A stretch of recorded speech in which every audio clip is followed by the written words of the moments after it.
Hello, everybody, and welcome to the Great America Show. It's great to have you with us. Thanks so much for spending your night with us here in America or wherever around the world that you're joining us from.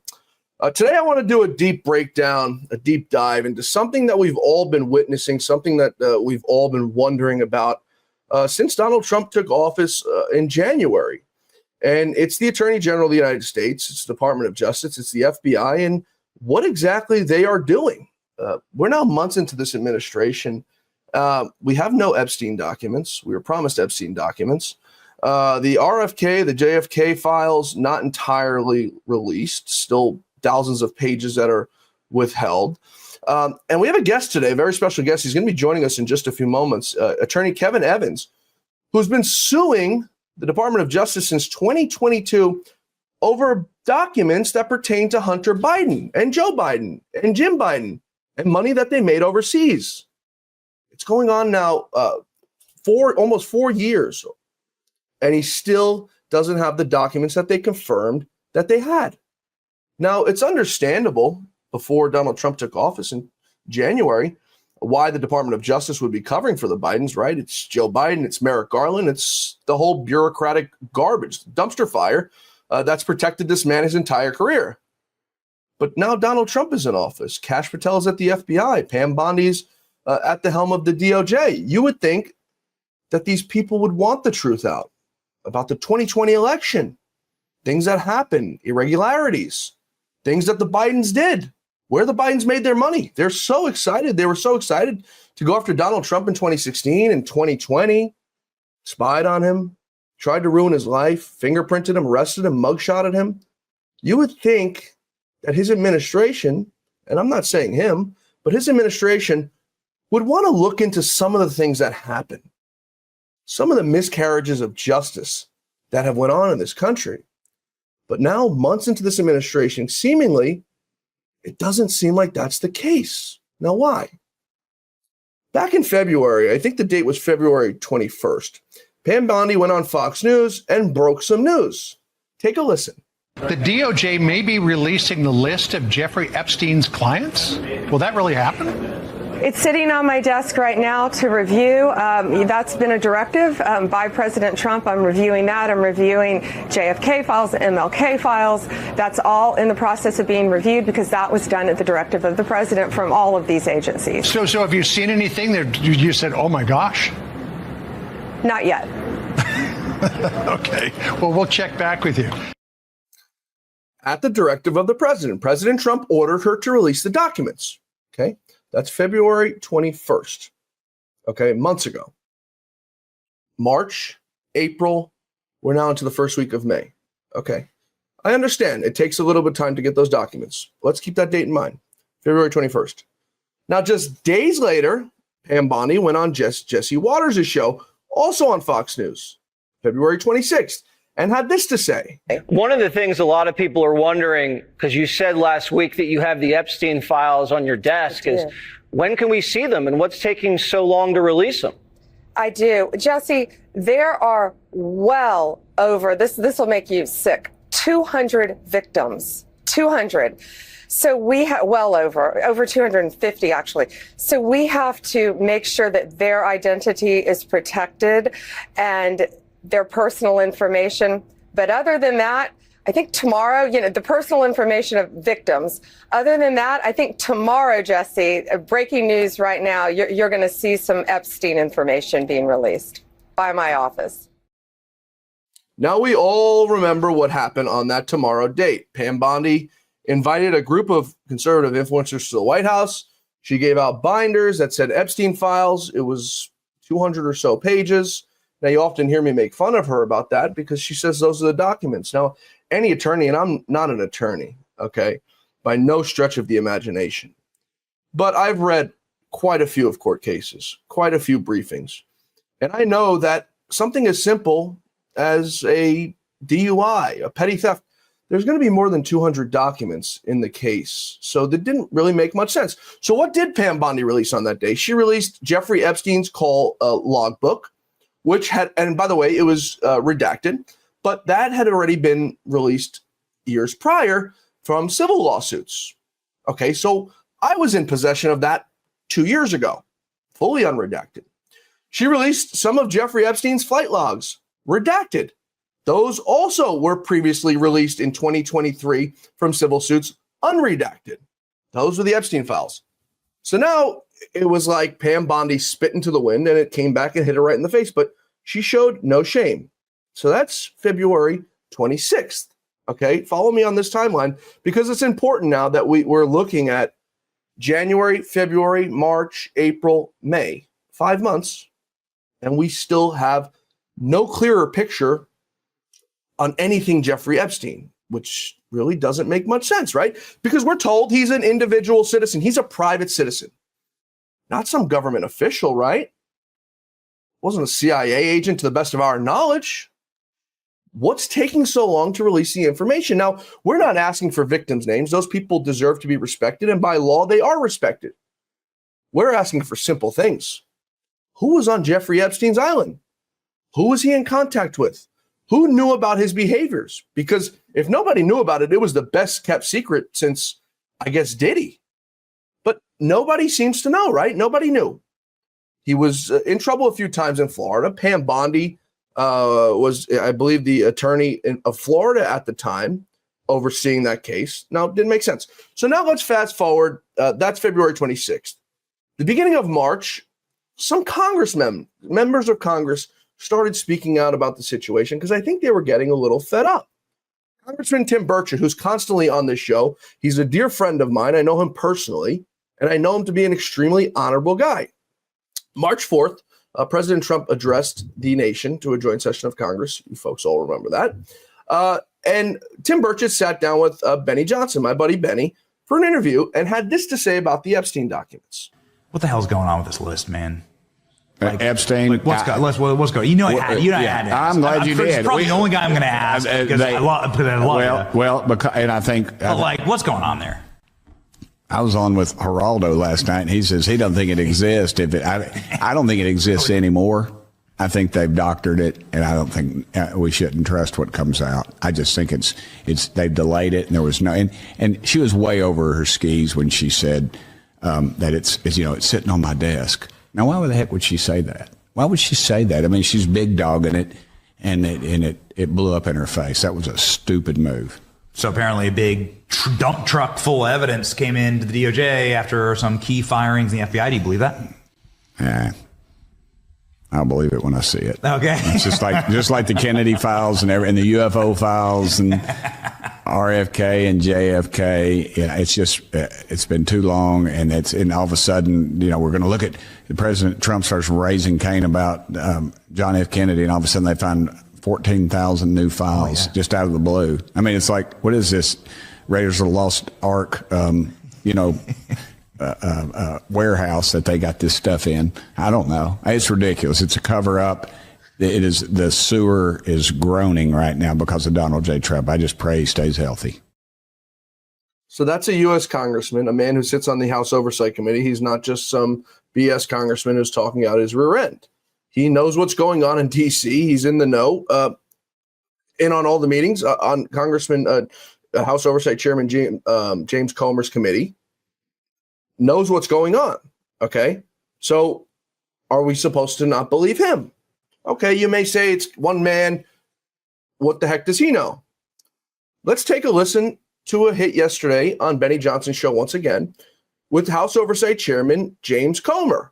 What's next? I mean, we did a little bit of a preview on the Epstein files. Obviously, that's like finding a unicorn in Washington, D.C. You have come on and talked about that on this program, just for the sake of transparency, which is very big for you. And so, in closing, any motion on that, any movement on that? We hear that there's a timeline now. I hope James has the Epstein files, because I don't think the Department of Justice has them, or at least the Attorney General does not have them, or she would have turned them over. The President ordered them released. The Attorney General ordered them released. We all know they have not been released. And one of my biggest fears that I had, and I expressed this with Kash Patel and a lot of people, Stephen Miller, and a lot of people going into the new administration. I'm like, I hope they're not shredding documents right now. This was a few weeks before the transition. I said, I hope they're not shredding documents, but you all need to go on that first day and try to get all this stuff released, because, you know, my fear is from what I've dealt with in investigations and in communication with this deep state apparatus, is they're probably in there shredding documents as we speak. So hopefully someone has a copy of that. And you know, I hope we find out, because our task force has done everything, led by Anna Paulina Luna. You had her on your show many times. I mean, she's relentless. She's persistent. She's pretty frustrated right now that these files haven't been released, even though the president and the attorney general have ordered them released. But, you know, it's like I told Anna the same thing I told Patel and everybody else. I'm like, you assume that somebody in the deep state said, okay, we'll just put these in a file back here, this incriminating evidence on everybody, and maybe the next administration can do whatever they want to do with it. That's unfortunately the way it's supposed to work, but it hasn't worked with this deep state. So there you go. Yet again, another congressman, House Oversight Chairman James Comer, another man that I personally know to be an honorable human being. Are we not supposed to believe him? Doesn't make much sense, right? Pam Bondi was asked yesterday, she was at the White House, walking out of the White House, about Comer's comments. Take a listen to what she had to say. James Comer said yesterday that all the Epstein files are missing. Can you confirm the status of them? We still haven't heard from you. No, the FBI, they're reviewing, there are tens of thousands of videos of Epstein with children or child porn. And there are hundreds of victims. And no one victim will ever get released. It's just the volume, and that's what they're going through right now. The FBI is diligently going through that. I haven't seen that statement, but I'll call him later and find out. Martin seems to be facing a very... Okay, so that was Pam Bondi yesterday in response to James Comer. Notice how she said, I'll call him. Well, there's nothing to call him about. Get us the damn documents. It's as simple as that. It's reported that about 10,000 people, FBI agents, work at the headquarters in D.C. Let's assume a tenth of them are capable of viewing those documents. Say 1,000 people for easy math. How long have they been going through them? What's so long to go through? Release it in stages. Give the American people something to know that we're not just sitting here waiting for nothing to come out. I don't think that's too much to ask for. The American people have been more than patient. February 21st, you said they were coming out. February 26th, you said they would be out tomorrow. Give the American people something to trust you on. They voted overwhelmingly to put you there by voting for Donald Trump with an administration that was going to do the right thing. So it doesn't really make much sense who Pam Bondi's covering for and why. Now, a friend of mine, James O'Keefe with O'Keefe Media Group, formerly Project Veritas, is working on a big story that he's set to break either tonight or tomorrow. He hasn't said what it was, but he spoke with Alex Jones about what it might be. He says it's very secretive and his life could be at risk. Those are James O'Keefe's words. We don't know what it's about. Alex Jones went on his show today and went out on the whim on possibly who's involved and what it's about. James O'Keefe's, one of the two big stories he's breaking is about someone in the Trump administration covering up Epstein. And then he put out a little short trailer yesterday that shows an image or still shot of video of Pam Bondi. So he didn't tell me the specifics. When he called me and me alone as a dead man switch, so I was, I guess, flattered by him. He's like, I think you might be the only person that I know has the integrity to tell this in case something happens. And then when he told me, I was like, yeah, you are in danger, buddy. He told me the other stuff too. But he wouldn't even say who in the administration. I made some phone calls. And I told the crew over the weekend, I said, it's Pam Bondi. According to my sources. And because the White House already knows about this. So I wouldn't even tell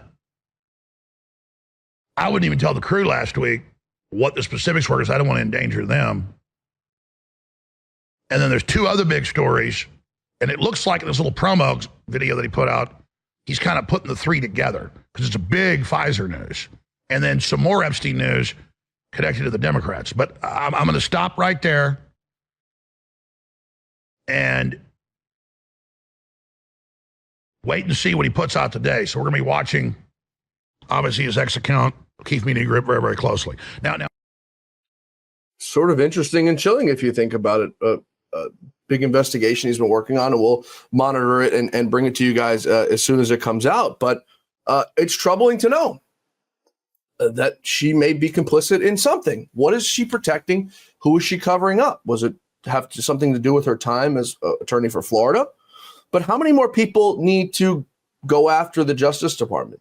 Tom Fitton, another good friend of mine of Judicial Watch, one of the greatest FOIA-ers on earth. I'm sure that's not a word, but a man who does FOIAs, has been stymied and stifled by the Justice Department for Epstein documents. Tom Fitton, a good friend of Donald Trump, has done great work for Donald Trump over the last 10 years.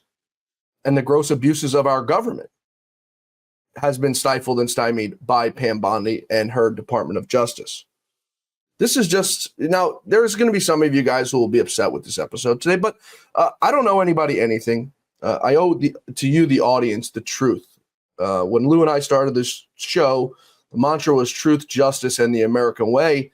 And it doesn't matter who's on the wrong side or the right side. We bring you the news as it lies. I'm not in this business to protect anybody, Republicans or Democrats. I'm in this business to do the right thing, to be a good human being, to be a good journalist, and bring you all the news. Everything I've said today is fact. I've provided you video with fact-based evidence to support everything I've showed you. Our guest today is going to join the show in just a moment, attorney Kevin Evans, and he is going to bring you fact. So whether you agree or disagree with it, everything is based on fact. And we want to lay out just how this Department of Justice has been operating. For years, we went after Joe Biden and Merrick Garland for their corruption. Just because it's a Republican in there right now doesn't mean that we should be protecting her. She's doing a great disservice if she's covering for people. She's doing a great disservice to her boss, Donald J. Trump, a man who instilled his confidence and trust in her. So I just wanted to end it with that. You're still looking good. I'm still feeling good. You know, I've got all your MyPillow products. Mattress topper, bed sheets, MyPillows, towels, slippers, blankets. I'm interrupting this commercial to do something I've never done before. Get 2 MyPillows absolutely free on orders of $100 or more. I can't do this forever, so get on board with this great sale today. Our best-selling 6-piece bath towel sets or kitchen towel sets, just $29.98. Our famous standard MyPillows only $14.98. Queens $18.98. King size only $1 more. Body pillows $29.98. Multi-use MyPillow 2.0s with pillowcase $9.98. Save $40 on our Spring Percale and Giza Dream bed sheet sets. Any size, any color. So go to MyPillow.com or call that number on your screen.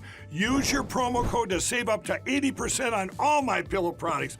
And when you spend $100 or more, get 2 standard MyPillows absolutely free. I want to bring in our guest today now. He's attorney Kevin Evans.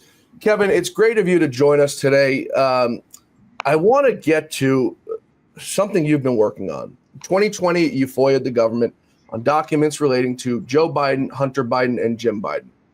For 2 years, under their administration, they stifled you as well. You had enough. 2 years later, you filed the lawsuit against the government in 2022. We're now here today. You still have no documents. Give the audience a rundown first on what your FOIA included in 2020, what you were trying to get out, and how it progressed. Thanks for having me on the show. I appreciate it. So, yeah, the FOIA, the genesis of the FOIA was the Biden equivalent of a Clintonian finger wag when he got up and during the debate and said, hey, I have no idea what my son does. I'm not involved in it. He's not making money. That obviously was such a grand lie, and it insulted me so much that I served a FOIA request on the DOJ, and I requested records of gifts, payments to both Hunter and James Biden from sources in 3 countries, because at the time that's what I understood were the countries involved, and those were China, Ukraine and Russia. Now we've since have learned that Kazakhstan and Romania are probably involved in this as well. But and so it was served on DOJ in November of 2020. They acknowledged receipt. We did a song and dance for the better part of over a year and a half. Now COVID rather was in the middle of that, so I was a little lenient in my extensions, etc. All they produced during that entire 20 month time period were letters between congressional members and Barr. We all remember Barr, and Boyd, his assistant, and the Senate report, all of which were public already. That's all they produced, and so I had enough. Eventually, I sent them a draft complaint at the beginning of March of 2022. Heard nothing, so I filed the complaint, and that was filed in March of 2022. There's been a lot of stuff that's gone on in the case in the interim that's been interesting, most of which happened under Biden, but what's happened now under Trump's DOJ is just insulting and disgusting. So bring us up to date on that. Now, obviously, we don't expect Joe Biden pardon his son, right? So we don't expect Joe Biden to do anything right, anything that has to do with truth, justice, or the American way, right? So the Trump administration comes in. We think we're getting a fresh look at this. We'll finally get the documents, and it's not something that you're asking for. It's documents that I think the American people should be privy to, especially because of what was done to Donald Trump. Now, if what was done to Donald Trump never happened, right, the indictment after indictment after indictment, the bullshit, the paying for a porn star with a check, the accountant work that they did to his CFO. I mean, you go through the litany of things that nobody would ever be charged with, right? The star witness being Michael Cohen, a serial liar, a man who got on the stand and said, I started lying and I just couldn't stop. Then I say, okay, maybe it's a level playing field here. But we all witnessed, Kevin, what happened over the last few years while Donald Trump was mulling running for president again. Where are we at right now with this fight against the Department of Justice? So to understand that, let me take one step back to March of 2022. In a statement to the magistrate in the case, the DOJ lawyer from Main Justice in D.C. said that they had uncovered about 400 pages of what he called potentially responsive documents. And that was, as I've come to find out, was just an incomplete search. They never even asked the Office of Special Counsel for documents. And that's where the bulk of the documents are going to be. They still haven't searched the Office of Special Counsel. Even under Trump's administration, they haven't done that. So is that Robert Hurt, which special counsel is that? That was David Weiss. David Weiss. And so here we are and by the way, after admitting that they had 400 pages of potentially responsive documents, this is how deceitful and dishonest this DOJ has been. They turn around a month later and they file what's called a GLOMAR. And Lou and I talked about this at one time. They filed a GLOMAR motion for summary judgment, which says we neither admit nor deny the existence of any records. Okay? That's after admitting in court there were 400 potentially responsive documents. Well, I called them out on that. There was briefing on that. I threatened to take it a little bit more aggressive if they continued on that path, and they withdrew their motion for summary judgment on GLOMAR. Okay, so fast forward, Trump is appointed. Here we are in the Trump administration, and what happened last week is the height of just look. Something's going on here. Either one, we're 5 months into this administration, and Bondi and Patel do not have control over their departments, or there's a participation in a cover-up. It's the only explanation here, because what happened last week was, after admitting 400 pages of potentially responsive documents, DOJ produced 8 pages. And they said there were 3 more, but they wouldn't even produce those in redacted form. They produced 8 pages, virtually every line was redacted. Okay? And now they're not just asserting the same exemptions that the Biden administration asserted, they're adding a laundry list of additional exemptions that they're asserting. And mind you, I mean, I'm not fitting, but I've done a fair amount of FOIA cases. This department can say the public interest outweighs the interest of these exemptions and produce these documents unredacted. They could do that. They could do it yesterday. And yet, not only are they not doing it, but they're just redacting line after line after line and refusing to produce anything. It's just the height of insultancy. So that's where we are. Yes, last week they served me with these 8 pages of documents, almost completely redacted, and then told the court they are going to be moving for summary judgment. So they're going to say we're not obligated to search any other sources, including the Office of Special Counsel. We're not obligated to produce any more documents, redacted or otherwise. We're going to move for summary judgment. We're going to ask you to enter judgment, dismiss this case, and there's nothing here for you to see, public. Go away. That's the Trump DOJ's position. You'd mentioned the public's right to know. It was the public's right to know, apparently, about Trump's tax returns, right? They had no problem going to the Supreme Court to get Trump's tax returns, like it made a difference. Like somehow now the prerequisite to run for president, you have to show your tax returns, like it's someone's business on how much money you're making. If you're Joe Biden, I think it's probably a good idea to show your tax returns because nobody really knows where you made your money. Donald Trump, you can go to any big city skyline across this country and see Trump on a damn building anywhere, where he made his money. So which one do you think it is? I mean, do you think it's a cover up by this Justice Department? You'd heard Tim Burchett say these people are in over their skis, or is it a like Comer said, a deep state conspiracy coup to do whatever the hell they want? I'd be speculating, but I will tell you this. I actually sent a letter 2 months ago to Pam Bondi, addressed to her, with some of the pertinent filings in this case, and said, this is what your DOJ, this is what your people are doing. Please get involved and rectify this situation. I heard crickets. I have reached out to Emil Bove. I've heard crickets. No one from this administration is getting back to me, is offering to do the right thing. So what am I supposed to think, especially after what they did last week? I mean, that was just insulting and outrageous. And they're going to continue on this path unless they have a change of heart. Now, what do you suspect the hundreds of pages of documents? It's got to be something in it. If there was nothing in it, Kevin, they would just say, here's the documents, or they redact the heck out of it and say, have at it, have some fun. What do you suspect is in these documents that the DOJ is covering for the Biden crime family on? Well, first of all, understand that you can redact, and I wouldn't push back on this. You can redact addresses. You can redact confidential sources. You can redact email addresses. I don't care about any of that. Yeah. But one of the new exemptions that the Trump DOJ just asserted was exemption 3. And also in connection with that statute called 31 U.S.C. 5319. And without getting too geeky on you, what that means is there are records related to monetary transactions, money laundering, and the statute is clear on this, money laundering or other criminal activity relating to the receipt of money. And there's an exemption for that, believe it or not.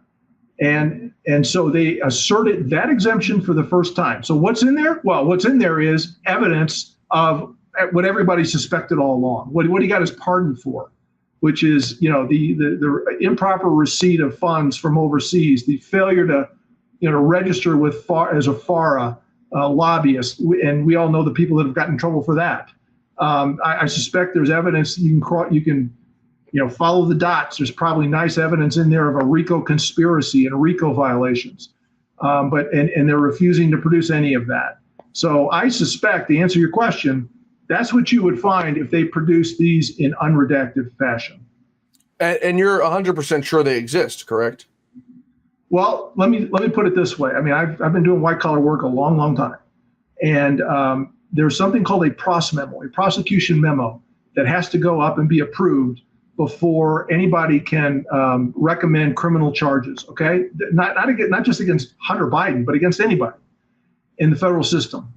And there had to have been a PROS memo that went up because there were as Mr. Shapley and Mr. Ziegler said, there were recommendations made to indict this guy, right?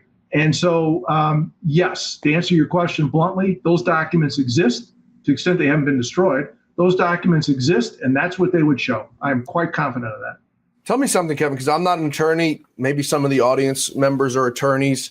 Why in almost 6 years, we'll call it 3 years, whatever you want to put it, from the inception of the FOIA, 2025 years from the inception of the lawsuit, 3 years. Why hasn't a judge in that 3-year period demanded the DOJ turn over those documents or say you can't get those documents? What's taken that long for a yes or no answer?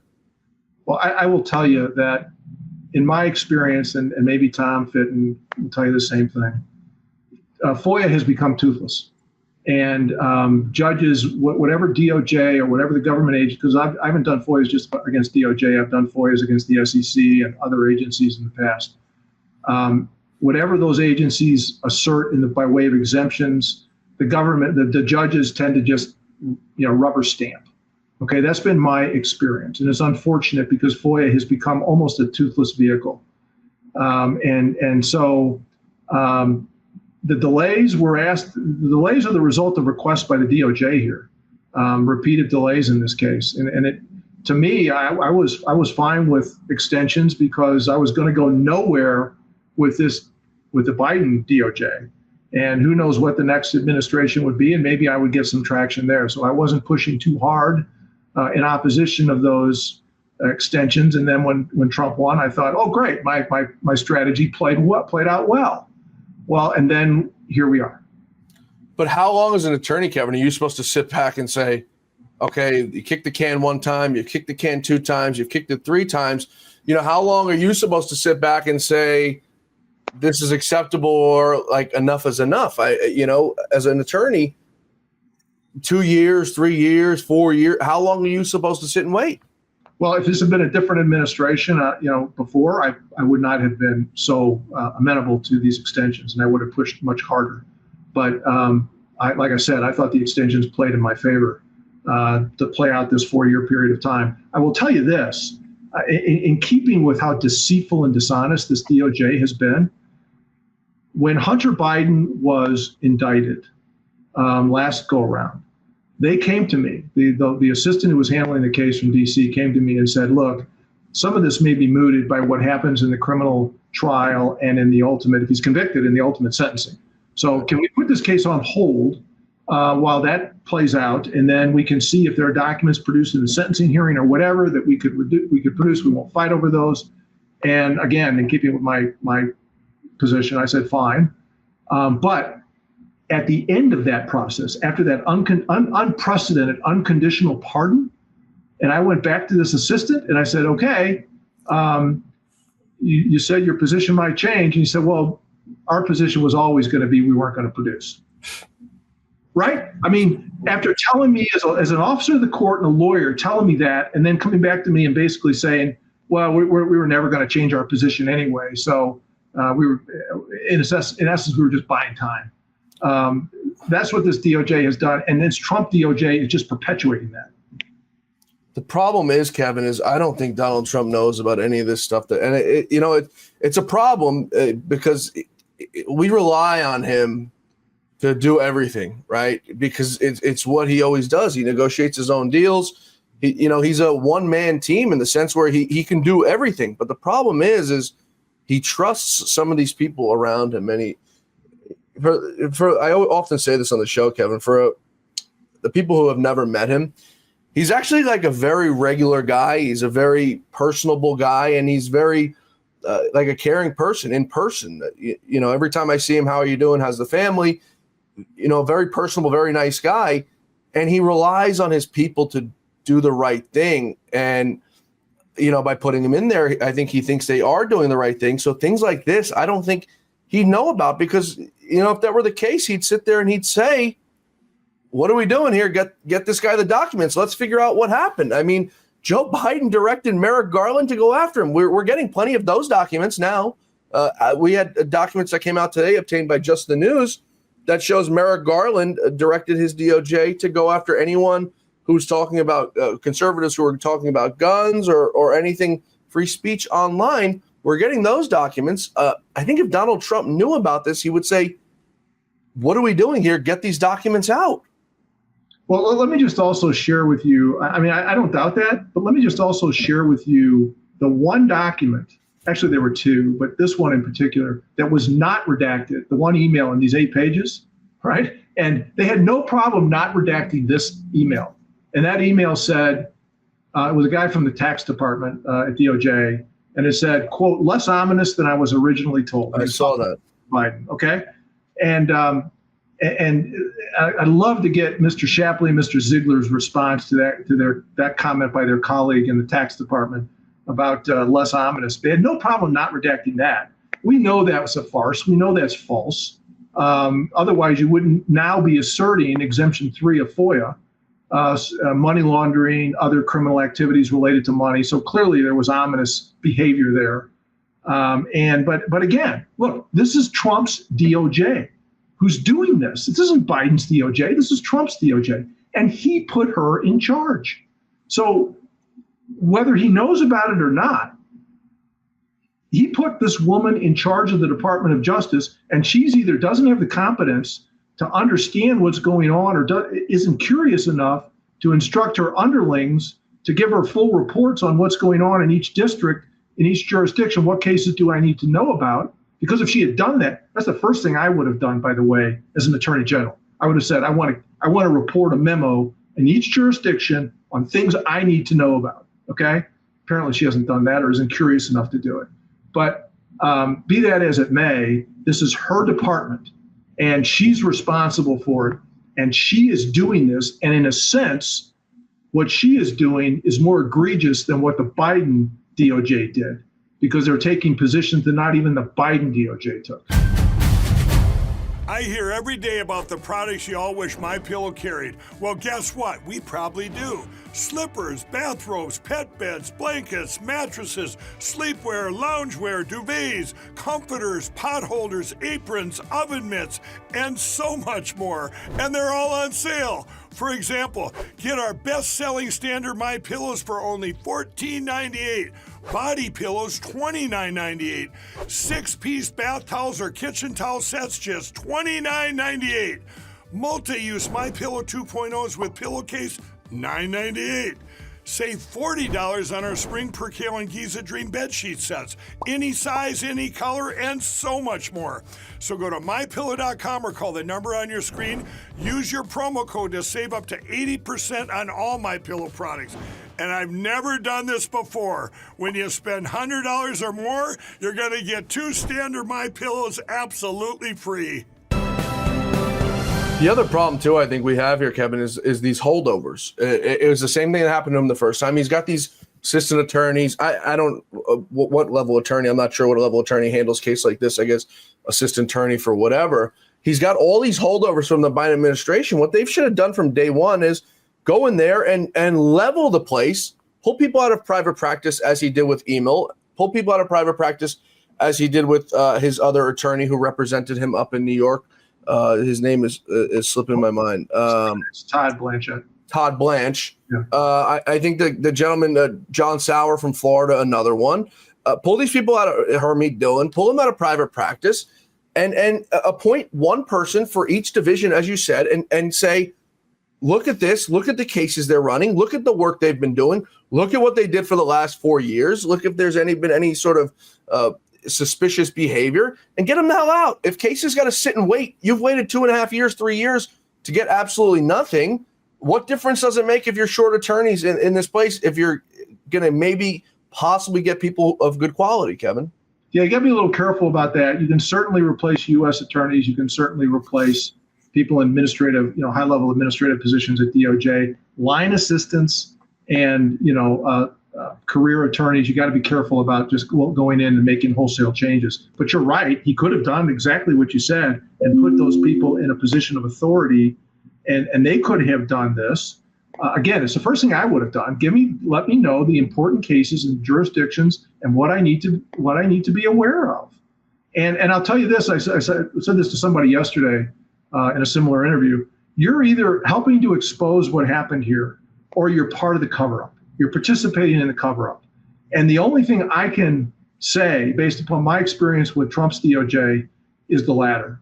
There has been a participation in the cover-up. Maybe it doesn't go all the way to the top, but the incompetence may be. but clearly they're participating in the cover-up. It's ongoing, and now they're trying to whitewash this by getting rid of the case in its entirety. Yeah, it's truly remarkable, and I don't think there's any love lost for or any love between Joe Biden and Donald Trump. There was a clip of Barron Trump, President Trump's youngest son, going up to Joe Biden at the inauguration and telling him, like, game on, you're not safe now, or something like that. For a 17, 16-year-old kid to go up to, for a family's house they raided armed. That's the thing, like, that I can't seem to get past, Kevin, is everything that went on with this man. 2 assassination attempts, 1 almost killing him, his house raided, his wife's underwear drawer raided, his personal place raided, everything they did to him. And you would think that the people that he's surrounding himself with would have his back. And I just don't see it. And Pam Bondi, I hope I'm wrong, but I've said from day one, Kevin, it's 4 years. It may seem like a long time, but it comes by really, really quick. I felt like it was yesterday that I was in college, and now I look back, it's been over 10 years, Kevin. 4 years goes by very, very fast. And it's really only the first 2 years that you have, because mark my words, I've been saying this every day on the show, if they lose that Congress, day one, he's getting impeached again. There's no other way to put it. The masks are off. These people do not care. They will impeach him again, and they will impeach him again, and everything he does. And for the next 2 years, he'll be lame duck. They will have him in impeachment proceedings and this and that, and they will ruin his administration. That's what he has to look forward to while these people sit on their asses and do absolutely nothing. If we do get documents like this, if we do get some of these Epstein documents, maybe these people will think twice and say, you know what, we should stop playing dirty, because they're going to do the same thing to us. Well, look, I'm not a political animal, never have been, and better off. But the thing here is, if I were a political animal and I were in that position, I would say, hey, these documents might be useful to me. There's beyond the fact that the public has a right to know and a clear right to know and an important right to know this. They might be helpful to me, and showing that the shenanigans that were going on before. Maybe I should press harder to get these. So I'm just imploring. I mean, look, if Bondi doesn't want to respond to my letter, Todd Blanche, Emil Bove, call me. I mean, it's not hard to find me. I'm in Denver. Okay, it's on the pleadings. My telephone number. You can reach out to me, email me, call me. But let's talk about this, because if you don't get involved, I guarantee you, 2 months, 3 months from now, this case is going to be gone, and it's going to be so unfortunate, because we are in the right position here. Yeah. But the FOIA and this judge, they're going to rubber stamp whatever the government has to say. I guarantee you not. Yeah, when we get off here, I'm going to give my attorney a call again. Ty Clevenger, who I mentioned, is working on the Seth Rich case, and I'm going to give Tom Fitton a call and see if he's aware of what's going on here, because it's a travesty of justice. How long are we supposed to sit back and just wait and wait? I want to get your take, and if you listen to my monologue on the top of the show about Pam and the Epstein documents, we can't get something as simple as a few hundred pages of Hunter Biden doing business overseas. I mean, are we supposed to have confidence that we're ever going to see any sort of Epstein document, Kevin? What I watched your monologue. I watched her statements. It's not the first time I've seen her statements, by the way, and it's not the first time I'm going to say this. Her comments are a farce. Okay. It's probably not going to help me with the Department of Justice in my case by saying that, but her comments are a farce, because if you really wanted to produce those documents, get those documents reviewed and produce them, you put people on it to get it done in a week, right? I don't care how many documents you're talking about. This can be done in a week. Mm-hmm. And if I were in her shoes, it would have been done long before now, far sooner than now, and far more complete than now. But so what she's suggesting is nonsensical. It makes no sense. And there's more to this than what she wants us as gullible citizens to believe. So, we're to the best of our knowledge, and I'm being a little facetious on this because I've done a little bit more research probably than you on this case, to, no credit to myself. I've, been forced to entrench myself on what, happened with Epstein and everything that went on. We were told, Kevin, that he's a private citizen, right? Now, speculation that he may have worked at Mossad. There's speculation he may have worked on behalf of the United States government with the CIA. There's a lot of evidence to point on how that case was handled in Florida, that original case where he got off scot-free, right? For years after that case, by the way, where Pam Bondi was working down in Florida. Is it the U.S. Attorney or the Solicitor General for Florida? I think she was the AG, Florida AG. Okay, so the AG of Florida, there's no way that, in my opinion, Kevin, someone like this, it's like the Diddy thing. It's like, how could something go under the radar for so long with nobody knowing about it, and then all of a sudden it come out and everyone's like, oh yeah, we knew about that. It's the same thing with Epstein.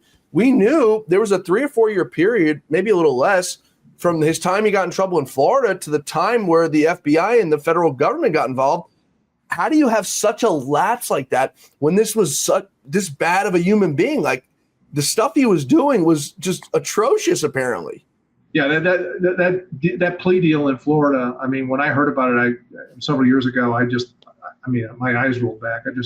I thought at the time, the fix is in, something's going on here. But in terms of the production of these Epstein documents now, look, these exemptions, they're not set in stone. You can find that the public interest outweigh the exemptions. And regardless of whether this guy was affiliated with any law enforcement or whatever, you can redact that. You don't need to produce that. Certainly are not going to produce the names of the victims. There's a whole lot of stuff here that relates to Epstein that you can produce and partially redact, do a selective redaction of the rest, and have those documents out months ago. There's no reason that could not have been done. And if you take the DOJ's position on both the Epstein case and my case to its logical conclusion, the only result you can draw is the DOJ considers itself exempt from FOIA, because they can make these wholesale redactions, these wholesale exemption assertions, and no one's going to call them to task for it, and they get away with not producing anything. So they're exempt in their mind. I'm going to tell you the issues that I see, and you tell me if you disagree as an officer of the court. Bondi's come out on multiple occasions confirming that she has the documents. She came out this afternoon or yesterday afternoon and confirmed that they have video evidence of grotesque things. Okay, so if she's going to come out here and lie to us, she made many mistakes along the way, but the one today is perhaps the biggest, because she's confirmed what they have. How did she get herself out of this? If we don't ever get the documents, if we don't ever get the tapes or whatever, or confirmation of what was on the tapes, I mean, I don't assume and I don't want to see tapes of what went on at Jeffrey Epstein's home, but I want to know what happened. I want to know who was complicit in it. I want to know who was taking part in pedophilia. It seems to be a big problem here in America now, Kevin. It's like the rich and elites. It's no longer good enough to date a movie star or date a really pretty woman who's your age. It all boils down now to pedophilia. Okay, that which is what I say on this show all the time, Kevin. I have no tolerance for that stuff at all. I don't care who's involved in it. I said on this show, if Donald Trump was involved in, and Donald Trump was on Epstein Island, I don't care. I want to know. I want to know every single person who took part in what he was doing, because there's no tolerance for that in America. Taking advantage of minors, sex trafficking of minors, raping minors, nobody should put up with this. Nobody should stand for this. So if she does eventually never give us these documents, she's confirmed what she has. How does she get her way out of this? Does she resign? Does she give us like a nothing burger? How does she get herself out? I don't know how she gets herself out, but I know what I would do if I were in Trump's position. So I would be thinking about that if I were her. But somebody ought to be asking Trump these questions, right? During these news conferences. I mean, well, what about this? What about these Epstein documents? What about these other documents that people are asking for that your Department of Justice is throwing up roadblocks left and right for? What about that? Why don't you get involved? Why don't you have somebody in your administration take a look at this? Why don't you have your chief of staff start asking some questions? You can do that. I mean, it used to happen all the time. Yeah. And then maybe he will engage, but I don't think until he does, we're gonna get squat. Well, I think to your point, we've gotten a little bit of something because she came out, and the thing is, these members of Congress, I kind of like to see this a little bit. The pressure that they put on. I had Tim Burchett on my show last week, and he said the same exact thing. Is she's in over her skis, she's done this, she's done that. It's nice to see that these people are on the side of truth, justice, and the American way, regardless of who it is. That they don't care about protecting this woman because of what she's protecting. And so I like to see that there are Republicans out there who care about the truth and care about it coming out. But to your point, I think we are seeing a little bit of it because we had Pam Bondi come out this morning and say that they're reviewing these documents and they're going. That's more than we've gotten, Kevin, since February. Well, maybe more than you've gotten, but I wouldn't hold your breath. No, I'm not by any stretch of the imagination, but it takes all of us to put the pressure on. It takes, the journalists, it takes the people in the room, as you said, to ask the hard questions and to keep the pressure on, to let her know that we're not going to rest. And there are people who are relentless in this fight who will not rest until she gets it. I know the great Lou Dobbs is rolling over in his grave right now with what she's doing. If he were still alive today, mark my words, he would be going scorched earth. And it didn't usually work out well for people who weren't on the good side of Lou Dobbs. I'll leave it at that. How does this end, Kevin? How does this play out? Do we ever get the documents? I will tell you, the only way we're going to get these documents is if Bondi and Patel have a change of heart, or if they don't know about this case, somebody brings it to their attention, they get involved in it and change the direction this case is taking, or if Trump hears about this and starts putting pressure on them to figure out what the heck is going on. Otherwise, this case is going to die a death of 1,000 cuts, and what we're going to get are 8 redacted, almost fully redacted pages of documents related to Hunter and James Biden. That's how it's going to end up. So somebody's got to get involved in this from higher up at DOJ. And how many did they say there were? Over 400?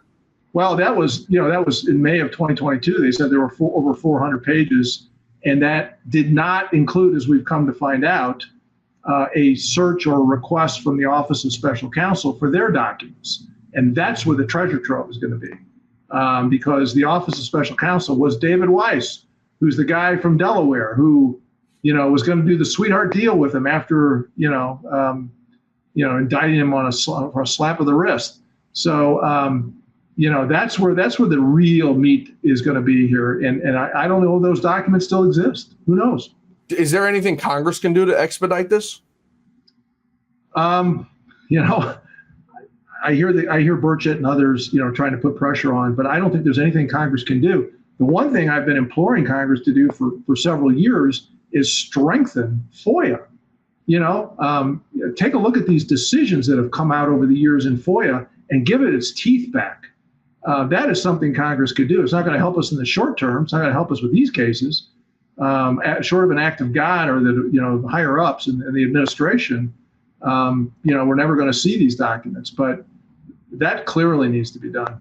Yeah, they've decided instead of strengthening FOIA to strengthen another acronym, FISA, the spying and abuses on American people, another travesty of justice, which they have the opportunity to fix in this Congress. We'll see if they do it. It's I get sick to my stomach just thinking about this, that we're in this situation.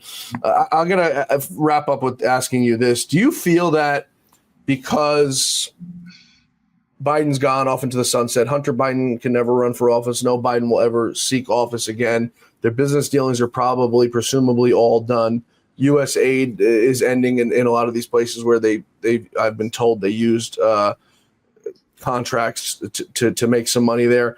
Do you feel that the Department of Justice and the FBI are maybe just saying, we don't care about this anymore because the Biden crime family is out of office forever? Well, that would be an absurd and absolutely astounding position to me after what, look, I've told people in the past, my probably going to kill myself here, but my choice was Robert Kennedy. That's who I was supporting. I'm not a Republican. I'm not a Democrat. I'm apolitical, right? And so I don't understand why they're doing this. Their boss is the president of the United States, the president, right? You would think that after everything he was put through, right, wrong, indifferent, whatever, after everything he was put through, you would think that they would at least show a modicum of interest in this thing and do the right thing and expose this information, regardless of whether, these guys are ever going to raise their head again. That's the point. The point is the American public has a right to know. Yeah, you're absolutely right. Kevin, I appreciate you joining us today. And like I said, I'm going to try to push this up the totem pole as far as I possibly could to see if we can get a little movement on it because I'm with you on this. I don't care if they ever see the light of day again. That was just my only thinking as to why they'd be delaying this for so long. I don't care if they ever come up to see the light of day again. Americans deserve to know where these politicians sold out for however many years. We see it all across the board, selling out our country, selling out our infrastructure, selling out our jobs, selling out our national security. I mean, this is way deeper than just finding out that Hunter Biden made a few $1 million and that his brother made a few $1 million and that Joe Biden made a few $1 million. It's way deeper than that. It's national security. It's corruption. It's public corruption. And we all have a right to know. You get the last word here, Kevin. Well, last word is what I've said to others who have asked me. I'm just imploring those higher up in the Department of Justice, get involved in this. I'm a phone call away. I'm an email away. Contact me. Let's talk about this. Let's talk about what you could do. Let's talk about doing the right thing here. Because otherwise, this case is going away, and it's not going away with a favorable outcome. Yeah. Attorney Kevin Evans, thanks so much for joining us today. And like I said, we're going to try to push this thing up the totem pole to expose truth, justice, and the American way. We'll talk to you soon, Kevin. I appreciate it. Thanks, John.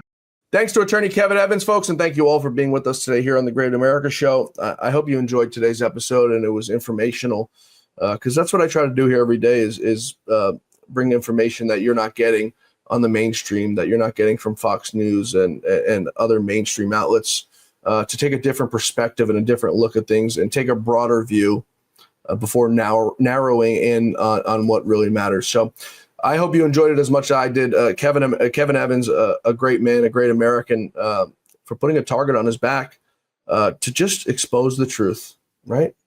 Not too much to ask for. We just want the truth.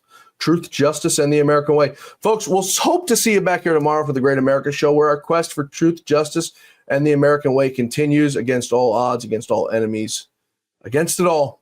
We'll see you back here tomorrow, folks. Same time, same place. Until then, may God bless you. May God bless America, and may God bless the great Lou Dobbs. Have a great night.